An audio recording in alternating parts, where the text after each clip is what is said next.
This program is brought to you by Western Union. Walang palya ang padala.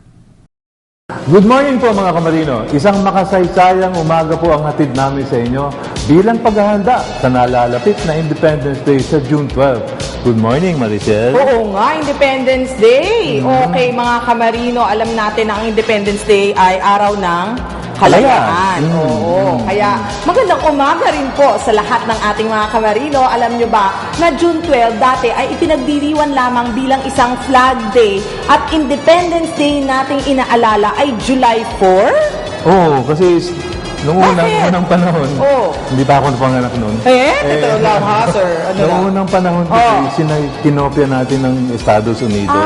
Kaya ang pala. US. Ginaya natin yun. Tapos? Yun. Kaya nung binigay yung ating kalayaan ay July 4th. Pareho din ng July 4th Independence Day sa United States. Alright. Pero ngayon, nung August 4, 1964, si President Estado Macapagal ay nag-sign ng Republic Act na designating June 12 as the country's Independence Day. Ayo naman pala. O, tingnan mo nga naman. Nakakaaliw talagang balik-tanawin ang nakaraan, di ba, Admiral? Oo nga naman. Lalo na kalayaan natin bilang bansa ang pinag-uusapan. At dyan iikot ang ating usapan ngayong umaga, mga kaganapan sa maritime industry na magpapakita sa ating kalayaan. Tulad na lamang ng Kalayaan nating magtipon-tipon at magsaya. Correct. Kalayaang maglaro at magbigay saya. Siyempre, kalayaang piliin ang landas na ating tahakin para sa magandang kinabukasan. Kalayaang piliin ang inyong programang panonoorin. Ayos. Saan pa ako'y makata? Buti na lamang kami ang pinili inyong panoorin. Kaya don't change that channel, mga kamarino, dahil we will have so many things in store and to share for you. Halina't muli tayo maglayag, mga kamarino. All aboard dito sa Yan ang Marino!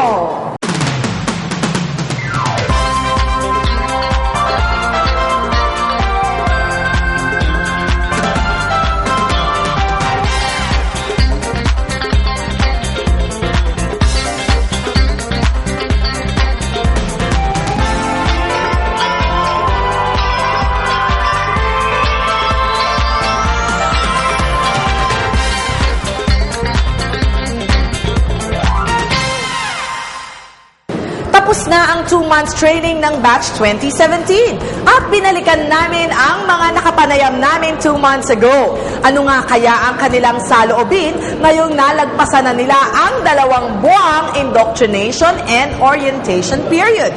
Halika na at sulyapan po natin at alamin kung ano-ano ang mga experiences nila.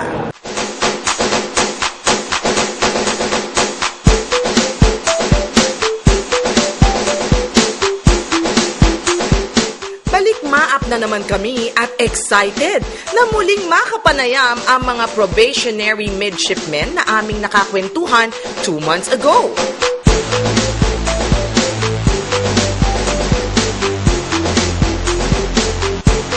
Ngayong araw kasing ito ang incorporation ceremony of Class 2017 pagkatapos ng halos 2 buwang indoctrination and orientation training. The class of 2017 is now joining the formation that indicates their incorporation to the Midshipmen's League. Sa open house pa lamang, nakakwentuhan na namin ang pamilya Monzon. Ibinahagi nila sa amin ang mga pagbabagong kanilang nakita sa kanilang anak. Nagtaka ako yung attitude niya, nag-iba. Independent na siya, the way na mag-ano siya sa yung mga gamit niya, well arranged, nakita ko sa sa cabinet niya. Panganay po siya sa mga anak ko. Naging siyang mature. Sa dialogue ng mga parents with Vice Admiral Eduardo Santos, the President of the Maritime Academy of Asia and the Pacific, hinihikayat niya ang mga magulang na patuloy na ipakita ang kanilang suporta sa kanilang mga anak. Please remind your children once again. Remind your children that they are here to study. To continue advising your children, continue praying that they will learn all that they can on the map, and that they will continue to pass all their Ang guest of honor naman na si Rear Admiral Jaime Bernardino ng Armed Forces of the Philippines naalala ang kanyang Incorporation Day. What you may be thinking now may be the same thoughts I had then. Uncertain of what's going to happen next, but still very hopeful and eager that the days ahead will be better, in spite of the challenges and surprises. Knowledge and skills will be your main weapon or tools when you finally join the maritime world. Kaya naman ng aming muling makausap si Probationary Cadet Lael G. Albino at ang kanyang mga magulang. First thing na nakita ko sa kanya is he's so responsible with his time management. Sa ngayon kasi before, easy-go-lucky guy. May changes talaga, may na-level up. Kanya-kanya namang ibinahagi sa amin ng ilang kanyang mga kabatchmates ang kanilang naging karanasan sa loob ng academy. Ma'am, my parents are very shocked on how I changed, ma'am. They didn't expect me to be like this, ma'am. For example, like having my time managed and controlling myself, ma'am. And it's very challenging to change for the better. And I could say that I've changed physically, mentally, and morally. At sa 2 buwan nilang bakasyon, bago magsimula ang academic training, ano naman kaya ang kanilang plano? A particular task would be, ma'am, washing these clothes, ma'am, summer-wide, because it's a must. When we will be going back, we should be wearing summer white, ma'am. I'll rest first and then spend my time with my family. Hindi biro ang pag-aaral para maging isang magaling na seafarer. Ang tanong, handa na ba sila? I could say that in our bloodline, the Menden, we're always ready, ma'am. The upper class said that expect the worst, ma'am. Thank you, ma'am. All is well. Para sa Class 2017, tanggapin ninyo ang aming mainit na pagbati kalakip. Ang dalangin na sana ay patuloy kayong maging matatag at puno ng sigasig sa pag-abot sa inyong mga pangarap na maging isang mahusay na marino.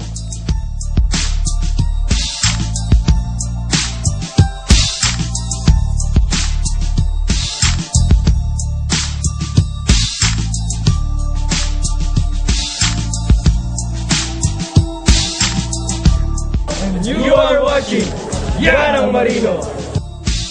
Yanang Marino would like to thank Pag-ibig Fund. Sa pag-ibig, ang pinaghirapan may katuparan. Sabi nga nila, tama ang mga magulang. Ano kaya ang kanyang nakita sa kumpanya?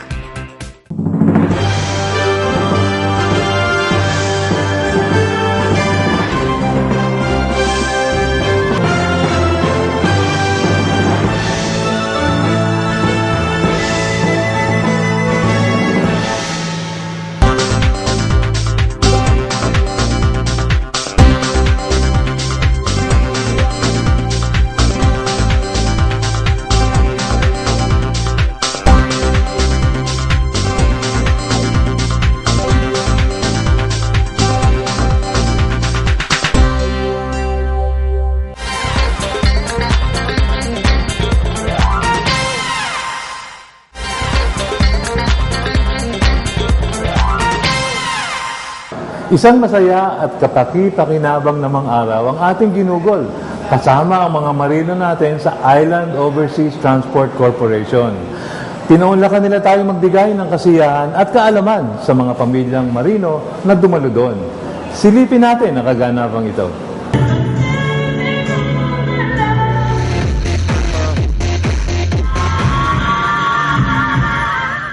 Kantahan at sayawan, palaro at sorpresa. Yan ang inihatid namin sa kakatapos lamang na Yanang Marino Ibaka Caravan sa ating mga kamarino at kanilang pamilya na mula sa Island Overseas Transport Corporation.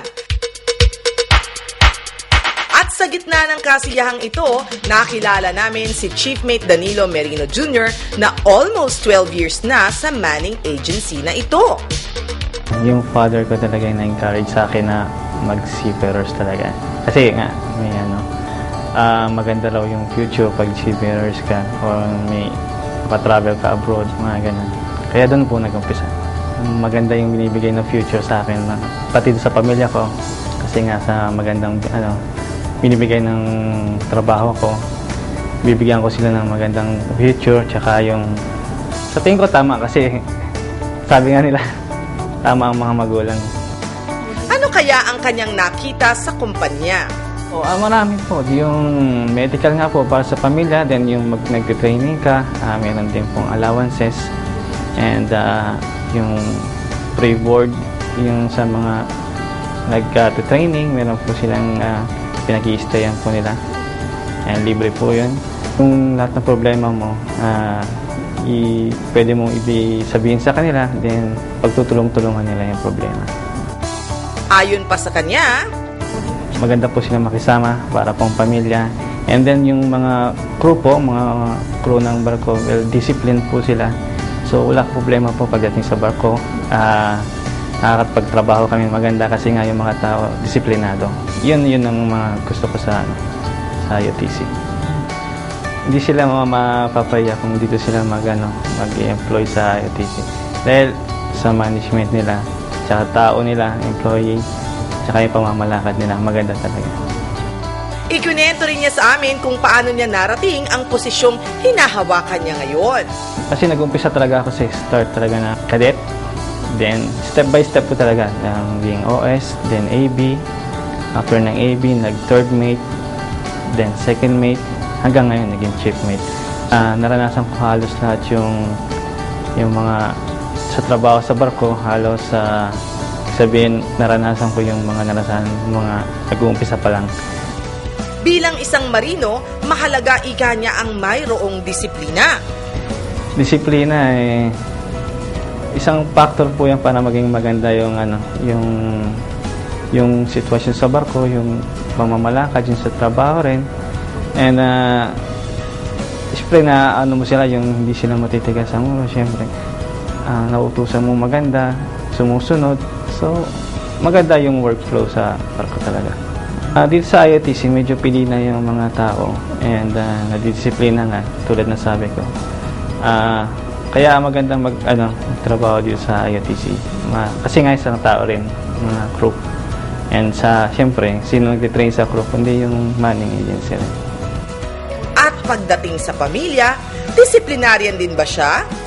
Pagkasama ko yung anak ko, puro magaganda lang, hindi ko pinapagalitan. Pinapababaya ko nun sa asawa ko na pagalitan siya. Ako medyo lailo lang ngayon. Pero napag-usapan ng misis ko na siya na magdisiplina and ako lang medyo puro labing-labing. Sa tiwalang ipinagkakaloob sa kanya ng IOTC, isang pangako naman ang kanyang binitawan. Hi Bob, salamat sa suporta mo and sa pag-aalaga sa anak natin, and asahan mo na magiging faithful ako sa'yo, and ganun ka rin sana, and maraming salamat. Maraming salamat, IOTC!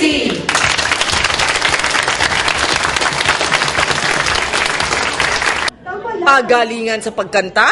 Aba, go, go, go! Ang mga magigiting nating kamarino.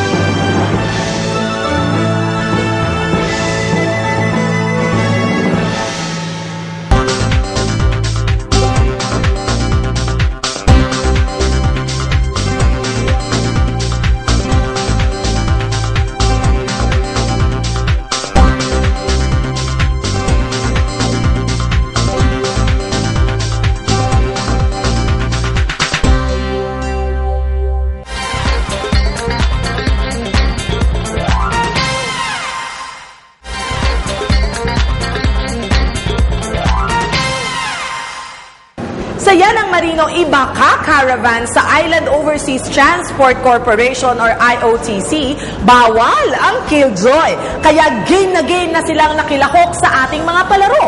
Sino nga kaya ang mga nagwagi? Aba, syempre, kayo yon mga kamarino. Kaya let's watch this. Husay sa sayawan at kantahan ang pag-uusapan sa Island Overseas Transport Corporation, marami kang pagpipilian. Yan ang aming natuklasan sa katatapos na Yanang Marino Ibaka Caravan na ginanap sa IOTC. Pagalingan sa pagkanta? Aba, go, go, go! Ang mga magigiting nating kamarino. You're my wonder every day I take.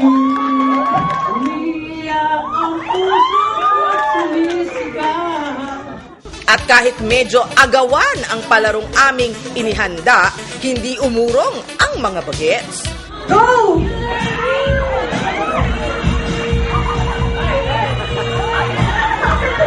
Always ready at always prepared yata ang motto ng ating mga kamarino sa IOTC. Be my lady. Maybe you could close the pain. Stand me. Yes, forget the Talaga namang sa galing humataw, bibilib ka sa mga kabataang ito.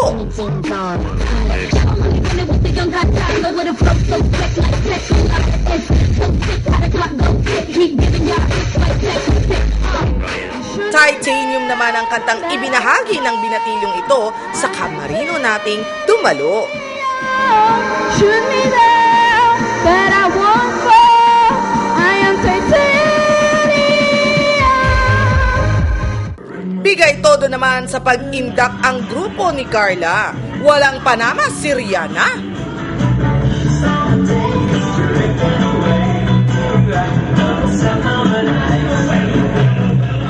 Inspiring naman para sa amin ang pag-awit ni Jacqueline.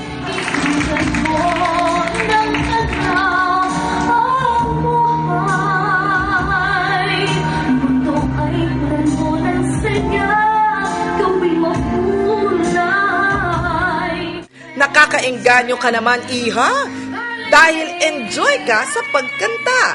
Enjoy din kaming panoorin ka.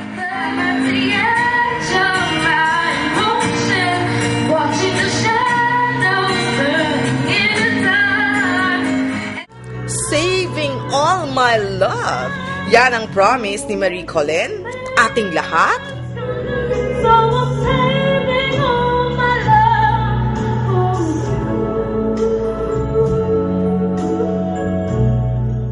Mukhang mahihirapan ang ating mga judges na pumili ng talents mula sa IOTC, ha?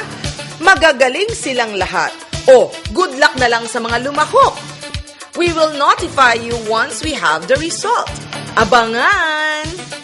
Ang IOTC ay nagpapasalamat sa Stimula Production at Yanang Marino dahil binigyan nyo kami ng pagkakataon na i-hold itong Yanang Marino dito sa amin. And we encourage all other manning agencies to take part of this kind of activities that are being sponsored by JMG and Yanang Marino Ibaka. So, sana mag-join din kayo.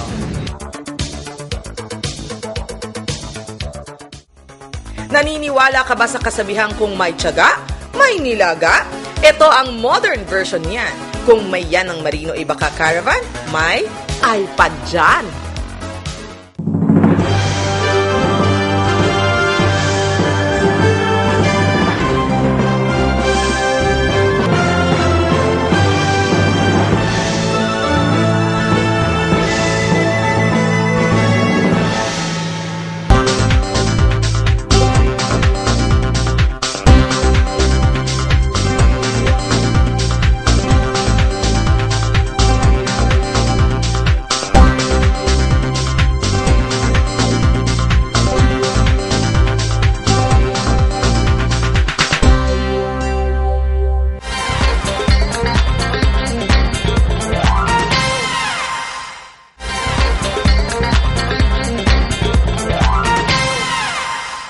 kilalanin naman natin ang mapalad na nagwagi ng Apple iPad Mini sa kauna-unahang monthly draw ng Yanang Marino Ibaka Caravan. Ang may bahay ng isa nating kamarino na si Mrs. Edlita M. Kang. Congratulations po Hindi lamang kasiyahan ng bit-bit sa pagdalo sa IOTC Corporation. Meron din kaming handog na dagdag kaalaman mula sa Gregorio Oca Leadership Development Foundation. Huwag nating pagsamahin yung dapat na expression of quantity para sa mga nabibilang na bagay or count nouns. Mula naman sa Film Life, ibinahagi ni Sir Eman kung paano mapapalago ang perang pinaghihirapan. Dapat po meron po kayong certain percentage of your savings in the bank na ilalagay nyo sa higher yielding instruments. To the financial health check or financial planning. So, ang pangalan po niya ay Mr. Roger Romalie! Yay! Maraming salamat sa pinaarulan at saka sa Yanang Marino. Naniniwala ka ba sa kasabihang kung may tiyaga, may nilaga? Ito ang modern version niyan. Kung may Yanang Marino Ibaka Caravan, may iPad dyan.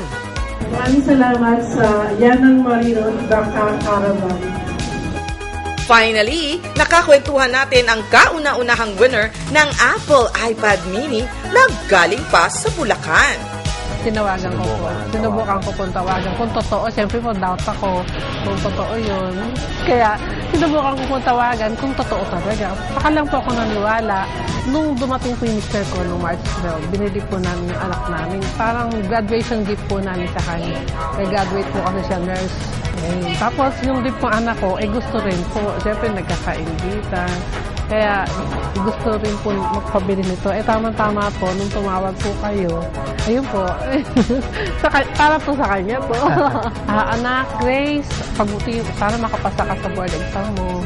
At itong, total, meron ka ng graduation gift namin ng daddy mo na iPad mini. Ito para sa kuya mo. 30 taon na sa pagsakay sa barko, patuloy pa rin sa pagtatrabaho ang ating mapalad na kamarino. Nag-start ako ng apprenticeship ko 1983 pero inter-island yun. Tapos 1988, start ko rin ng abroad. Para sa kanila yung ginagawa ko na pagtitiis sa barko. At saka kailangan din kasi tumatanda na rin ako. Kailangan ko rin magkakaroon ng kunting ipon para pang-retirement. Para bandang huli, hindi rin kaming kawawang dalawa. Sakripisyo na sinusuklian ng pagmamahal ng kanyang pamilya.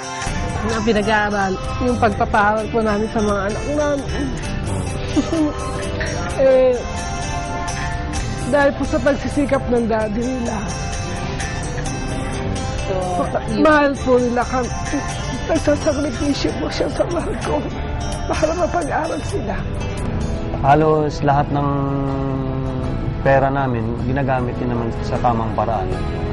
At saka, nakakaipon naman kami. Dati, maraming salamat sa lahat ng sakripisyo mo. Mahal na mahal ka namin. Hindi, wag ka mag-alala. Tutubasan ko yung pagmamahal mo sa mga kapapatan. Bago matapos ang aming kwentuhan, may pahabol na paanyaya. Si Sir Manood ng Yan ang Marino tuwing Sabado po sa Channel 4. Kami ay nanalo ng isang iPad mini. Nagpa-check up lang kami sa Amosop at nakuha ang aming pangalan. Kaya suportahan natin ang Yan ang Marino. Marichelia would like to thank Dr. Almon Derla of La Estetica, Tomas Morato Branch, with hotline 332-8604.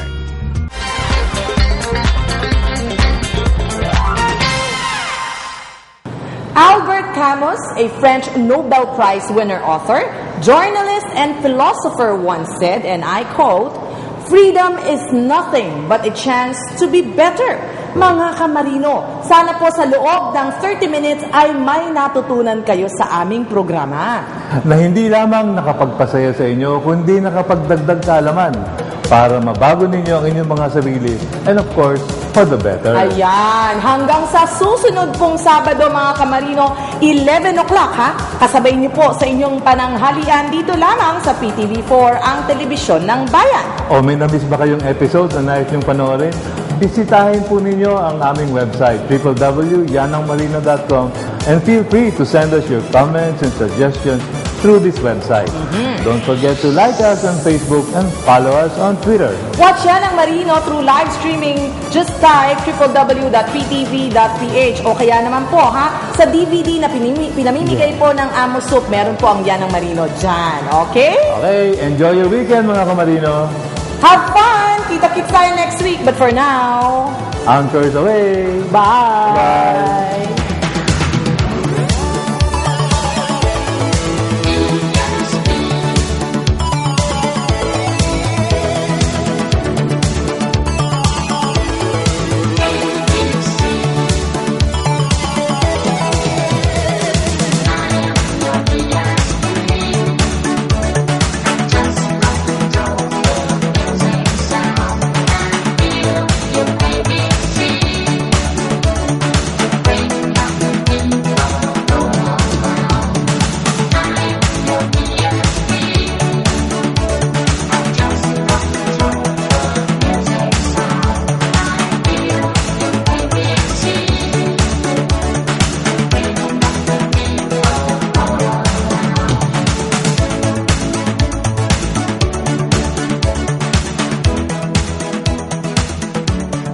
This program was brought to you by Western Union. Walang palya ang padala.